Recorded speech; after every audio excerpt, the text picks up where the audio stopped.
Recuerdo mi primer encuentro con el Internet. Miren, yo vengo de un pueblo muy pequeño y si el Internet tardó en llegar a Venezuela, mi país, imagínense todo lo que tardó en llegar a un pueblo de apenas 20.000 habitantes, más o menos. Nosotros fuimos de las primeras 100 familias en tener banda ancha en todo el estado. Pero mucho antes de eso, recuerdo que el primero en tener internet en nuestra calle fue Gabriel. Y eso fue un acontecimiento. Todos corrimos a su casa, súper entusiasmados, y la verdad es que igual no sabíamos qué era lo que nos íbamos a encontrar. En eso lo primero que a mí se me ocurrió fue, busca Pokémon. Y alguien dijo, tiene que tener .com al final. Y está, probamos. No apareció nada. Todavía no existía. Entonces empezamos a pensar, bien, tenemos que buscar algo más grande, algo que no se le pueda haber olvidado, algo tan fundamental para la humanidad que no puede haber faltado. Y buscamos Nintendo.com. Y ahora sí apareció. Esto fue, por supuesto, muy emocionante y en nosotros nos empezaron a caer las fichas, empezamos a buscar más y más y más, empezamos a interesarnos por lo que podíamos encontrar y, por supuesto, terminamos buscando pornografía, porque éramos niños, obviamente. Pero no marquemos lo importante de este recuerdo, porque la verdad es que ese primer encuentro marcaría el resto de mi vida.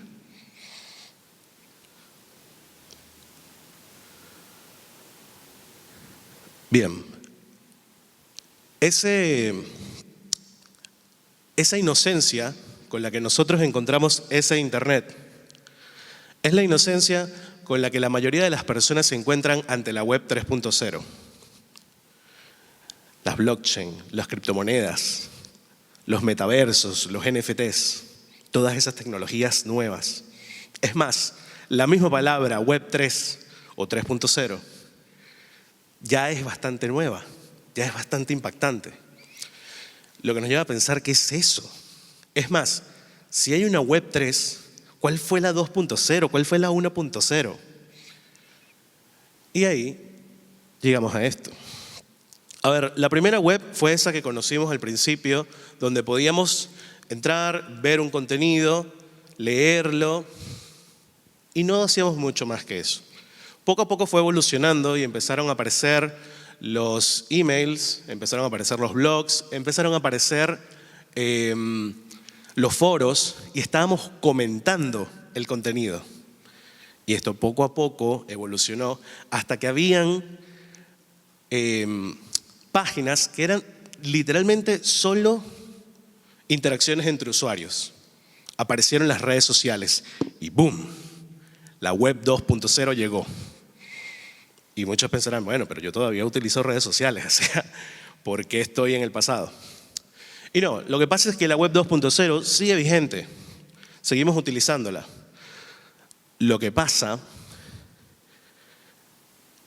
es que el hito más grande de la web 2.0, tecnológicamente hablando, no es la interacción entre pares, sino cuando empezamos a registrar esas interacciones, cuando empezamos a guardar esos datos, y eso lo llamamos Big Data.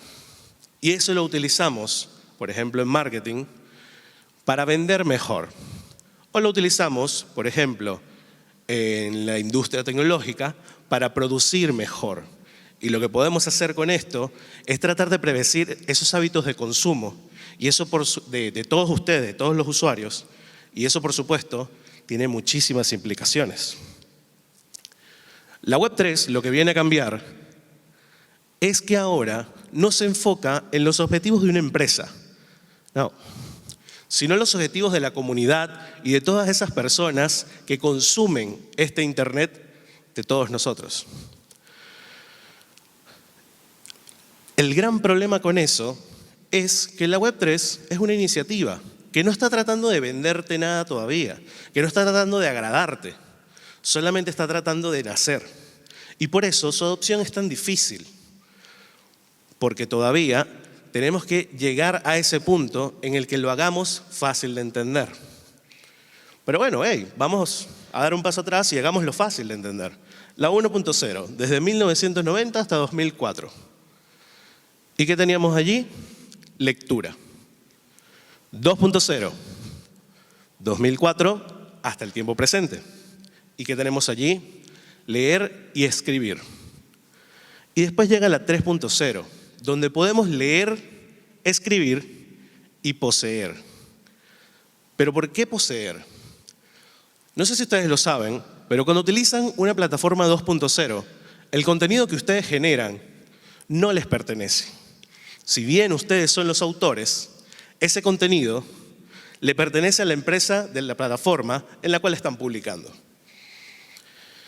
Y eso está en esa parte que se llama términos y condiciones, que nunca leemos. Pero lo cierto es que aunque ustedes les paguen por crear contenido, ese precio lo establece esa empresa y lo pueden negociar, sí, pero no son los dueños. En la web 3.0 lo que se crea es esa posibilidad de que su contenido les pertenezca, pero no solo por el hecho de poder venderlo, sino para hacerse responsables de lo que creamos en dicho contenido.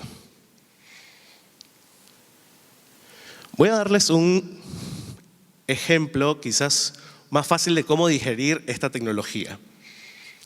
Imagínense que entre todos empezamos a escribir un libro en Internet. De manera colaborativa, cada quien escribe una página del libro.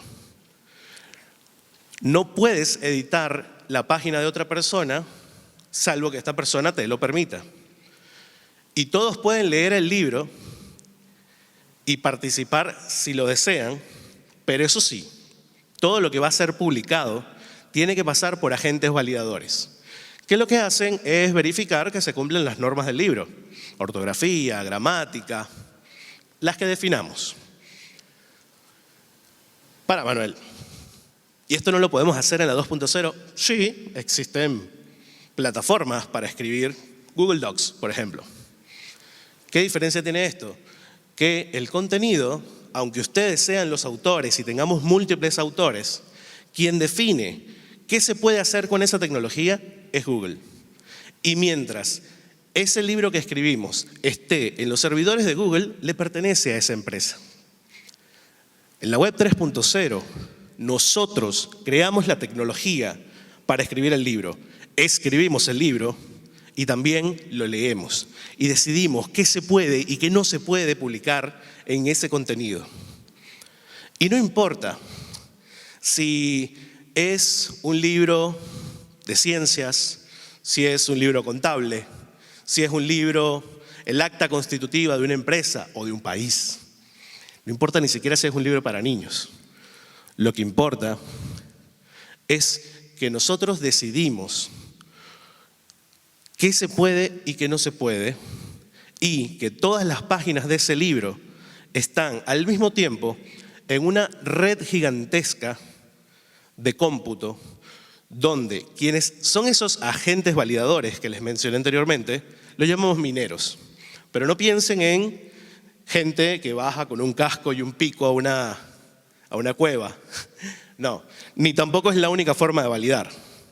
Pero el punto es que esos mineros, que en realidad son computadoras, indiferentemente de cualquier tecnología que utilicemos para validar, lo que logran es que la red sea segura. Porque es la red de cómputo más grande que ha existido en la historia de la humanidad, mucho más grande que la de Google, la de Amazon, Visa o cualquier empresa que ustedes quieran nombrar. Entonces, tenemos 1 millón de computadoras ejecutando esas normas. ¿Y cuáles? Esas normas que nosotros damos para que el libro puedas publicar en él, lógicas, sistemas o como lo quieran llamar, se llaman protocolos. Y una vez que se lanzan al Internet, que se ejecutan, estos protocolos los llevan a cabo computadoras. Por ende, sacamos de la ecuación el error humano y la validación se hace transparente y segura, porque de nuevo, tenemos una red infinita de cómputo detrás de asegurarse de esa misma validación de datos. Ahora, esto empieza a hacer más sentido cuando nos damos cuenta que el libro es la red misma. Y la red es eso que llamamos blockchains, un sistema que permite de manera trazable el registro de datos, sus transacciones o las transacciones de esos mismos datos y la validación de los mismos. Bien, vamos a algo más divertido, porque ya se puso muy técnico. Cuando pensamos en identidad digital, por ejemplo, en los metaversos, es muy fácil para quienes han jugado a videojuegos imaginarse esos mundos fantásticos y de aventuras o símiles de la realidad, donde las posibilidades son infinitas. Ahora imagínense eso, si no han jugado a videojuegos, que es como tener una red social, pero con realidad virtual, donde ustedes pueden tener avatares que les permiten interactuar con otras personas. Estos son metaversos. Lo interesante de esto es, obviamente, las posibilidades infinitas que hay detrás de tener identidades digitales. Ahora, eso suena muy genial. Mantengamos ese pensamiento un momento y vámonos a un ejemplo más tangible, más de acá. Yo soy un inmigrante, soy un nómada. Para yo estudiar en una universidad como esta, la UTN, yo tenía que haber en mi país validado todos mis títulos, certificado mis títulos en un Ministerio de Educación, para luego apostillarlos en un Ministerio del Exterior, después traerlos, revalidarlos acá en Argentina, después presentarlos hasta la institución y ver si la institución considera mi pensum compatible con el de ella, y así sucesivamente. Se crea un proceso bastante burocrático y que tarda meses y meses y meses de papeleo, entrevistas y presentación de documentos. Esto con la blockchain no sucede. En la Web3, todo ese proceso de información lo hacen computadoras y lo hacen en cuestión de minutos, porque recuerden, es la red de cómputo más grande que conoce la humanidad. Y así, un proceso de meses y meses se traduce en un momento, nada más, que cuando quitamos el error humano, evitamos, agregamos transparencia y quitamos la posibilidad de corrupción o de burocracias innecesarias. Este es el poder que tiene una identidad digital, que cuando lo llevamos a un metaverso, por ejemplo, nos permite poseer cosas que son activos intangibles en la red. Donde, por ejemplo, esta ropa que yo tengo puesta le pertenece a Manuel Leal, con el número de documento tal o pasaporte tal. Pero en un metaverso, mi avatar, todo lo que utiliza mi avatar, la ropa de mi avatar, le pertenece a Greg, mi identidad digital. Y eso abre un sinfín de oportunidades para entender cómo estos activos son únicos e irreemplazables. Bien. Esto es una entrada a un concierto. Imaginemos que es esta que tenemos acá, que es un concierto de Jimi Hendrix para el Festival de Pop de Atlanta de 1970. Si son lo suficientemente rápidos, verán que cuesta $699, casi 700. Y si pudiéramos hacer zoom, veríamos que su precio original en realidad era de $14, con todos los impuestos y toda la cosa. ¿Cómo llega esto a valer tanto? Esto se debe a que las miles y miles de entradas que se vendieron para ese concierto, la mayoría se perdió en el tiempo. Quienes todavía las conservan no las quieren vender. Y esto genera un interés o un valor intrínseco más allá del valor práctico de esta entrada. Esto es a lo que llamamos economía de la escasez. Mientras mayor rareza tiene un objeto, más nos interesa. Y se aplica a casi cualquier cosa. Lo podemos aplicar a artículos deportivos, al arte, artículos coleccionables, las figuritas del álbum, incluso a la raza de nuestras mascotas o la ropa que llevamos puesta. Ahora bien, surgen varios problemas con esto. Uno es que esto se puede falsificar. Como ven, al ser de esa época, no había tanta tecnología de impresión, o sea que lo podemos reimprimir, lo pueden fotocopiar, envejecer, y de esta manera es difícil saber su autenticidad. Eso se representa en el mundo digital con el paradigma del doble gasto, que es cuando yo, por ejemplo, tengo un archivo muy valioso, lo que sea, y se lo envío a otra persona, por ejemplo, por email. Ahora, esa persona tiene el mismo archivo y los dos tienen el mismo valor. Otro problema que tenemos que definir es la autoría y la autenticidad. ¿Cómo saber que yo fui el escritor de ese libro, que yo fui el dueño de esa entrada? En el mundo tangible tenemos que demostrarlo con una factura de compra, a lo mejor con un documento de traspaso, o buscar a una autoridad en la materia, un experto, que valide su autenticidad. Esto en la Web3 no pasa, debido a protocolos como los NFTs o los Non-Fungible Tokens, que vienen a darle autenticidad y veracidad a todos esos activos digitales, permitiéndonos saber que cada uno de ellos es único. Y cuando yo se lo envío a un tercero, yo me quedo sin ese activo digital. ¿Se entiende? Ya no existe ese doble gasto. Pero esto no se limita nada más a artículos de colección, al arte, a todas estas cosas que si bien son muy copadas tener, quizás no tienen un uso tan práctico y su valor es más intrínseco que de utilidad. Ahora, veamos esto. ¿Qué es? Un código de barras que puede estar en cualquier producto. Imaginemos que estuvo en una golosina y que esta golosina lamentablemente se contaminó.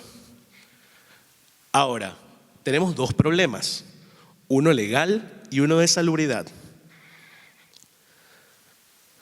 Con una red de cómputo como la blockchain, podemos ir para atrás en el proceso de fabricación y saber dónde se vendió esta golosina, dónde se fabricó, quién la distribuyó y desandar todo el camino hasta la materia prima. Ya ahí queda de parte de la ley definir quién es el responsable. Pero más importante que eso, podemos andar el camino de vuelta y buscar a todas las personas que compraron este producto. Primero sacarlo de los anaqueles, claro, pero buscar a todas esas personas que lo compraron, advertirles y si lo consumieron, decirles que vayan inmediatamente al médico. Y de esta manera, un NFT podría prevenir un brote a nivel local antes de que desencadene una pandemia que paralice al mundo.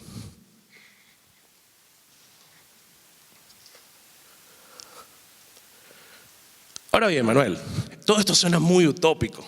La Web3 es mágica. No, la verdad es que todavía le falta mucho camino por andar. La verdad es que es muy difícil. Pero lo que quiero que entiendan es que esto no se trata de infinidad de ingenieros echando código detrás de una computadora. Esto se trata de todos nosotros, de las comunidades que creamos la Web3. Y necesitamos todo tipo de profesionales y de oficios y de participantes, desde un abogado, un médico, un contador, administradores, filósofos, sociólogos, que nos ayuden a entender mejor lo que estamos creando, el impacto que estamos causando y cómo hacerlo mejor. Miren, yo sé que es una tecnología difícil de entender. Cuando comenzó el Internet, pensamos que solamente iba a servir para comunicarnos entre nosotros. Y la realidad es que todos fuimos esos niños inocentes que no se dieron cuenta porque no entendían la tecnología que tenían enfrente y no sabían que tenían frente a sí una ventana al conocimiento infinito de la humanidad. Y hoy, 20 años después de eso, llevamos ese conocimiento todos los días en nuestros bolsillos, como si fuese nada. La realidad es que iba a ser muy difícil predecirlo en ese momento. Y para mí también lo fue. Cuando yo empecé en esto, en 2014, recuerdo que un amigo mío, Frederick, un arquitecto, me contó cómo él convirtió su computadora en una máquina de imprimir dinero. Así lo entendí. Y por supuesto no me lo creí. Era muy difícil de creer de verdad. Tardé más o menos un año en yo empezar a utilizar ese tipo de dinero, las criptomonedas. Y perdí mucha plata en el medio. También gané a veces. Pero me parece un precio bastante justo por todo lo que aprendí. Y les puedo asegurar que aprendí mucho más que muchos de los libros que me tocó leer. Gracias, mamá, papá, por todos esos libros, pero sobre todo por haberme puesto internet. Porque eso marcaría mi vida desde ese momento. Eso me abriría las puertas a todos estos mundos y todas estas aventuras que estoy descubriendo. Miren, les he dado en bastantes ejemplos de cómo personas de todo tipo, de toda profesión, de todo oficio, pueden intervenir, no solamente en su uso, sino en su creación. Porque piensen que no necesitan ponerse a ser tecnólogos y que van a estar detrás de cómo se fomenta o cómo se crea, cómo se desarrolla esta tecnología. Pero sí, dense cuenta de que su futuro yo podría estar deseando volver a este momento de la historia de la humanidad para invertir su tiempo, interés y pasión en esto que estamos construyendo. Y es tan simple, se los digo, como buscar cualquiera de estos términos que les dije hoy en esta charla TED en Google, entrar a su red social favorita y ver quiénes están hablando de esto, seguir, leer, escuchar, ver. Hay una infinidad de videos introductorios de YouTube en todos los idiomas, pero incluso si no lo llegan a entender del todo, por lo menos no van a tenerle miedo, no los va a agarrar desprevenidos. Y así es como ustedes pueden ser parte de este cambio. Miren, la Web3 se construye a través de sus comunidades y las comunidades somos todos. Ese es el internet de todos nosotros. No quiere decir que las empresas no tengan un negocio que hacer aquí, por supuesto que lo hay, pero esto apenas está empezando. Y esto sirve, miren, desde el pibe, el chico que solamente quiere ganar dinero jugando jueguitos, que se puede, hasta el chico o el muchacho que trabaja de sol a sol en la calle, el inmigrante, que necesita enviar dinero a su familia en otro país y quiere tratar de no perder tanto en comisiones. Y es ahí, en el uso de cosas simples, donde está la verdadera adopción, donde nosotros todos somos partícipes de la creación de esta revolución tecnológica. Tenemos el futuro en nuestras manos. Hagamos algo digno de ser recordado. Muchas gracias.